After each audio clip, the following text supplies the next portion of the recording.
Long ago, in the land of Canaan, there lived a man named Jacob, who had 12 sons. Among them was Joseph, one of the youngest. Joseph was different from his brothers in one important way: his father loved him very deeply.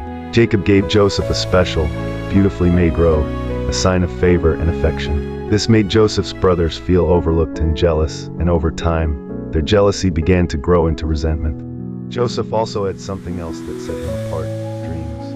One night, Joseph dreamed that he and his brothers were binding sheaves of grain in a field, and suddenly his sheaf stood upright while his brothers' sheaves bowed down to it. When Joseph told his brothers about the dream, they were angry. To them, it sounded like Joseph was saying he would rule over them one day. Later, Joseph had another dream. This time, the sun, moon, and 11 stars bowed down to him. When he shared this dream, even his father was concerned, though he kept the meaning in his heart. As the days passed, Joseph's brothers' anger grew stronger. One day, Jacob sent Joseph to check on his brothers, who were tending their flocks far from home. When the brothers saw Joseph coming from a distance, wearing his special robe, they began to plot against him. They said to one another, "Here comes that dreamer. Let us kill him and see what becomes of his dreams." One brother, Reuben, stepped in and convinced them not to kill Joseph.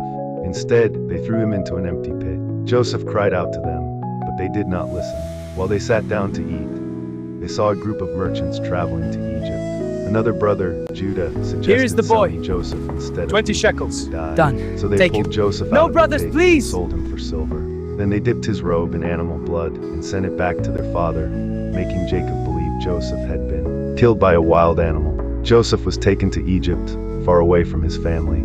There, he was sold as a slave to a man named Potiphar, an officer of Pharaoh. Though Joseph had been betrayed and lost everything, God was with him. Joseph worked faithfully, and God blessed everything he did. Soon, Potiphar placed Joseph in charge of his entire household.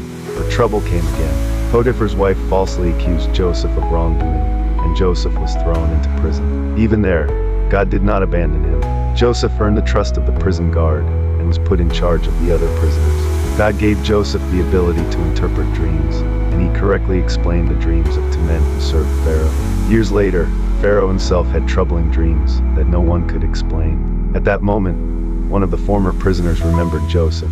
Joseph was brought before Pharaoh and, with God's help, explained the dreams.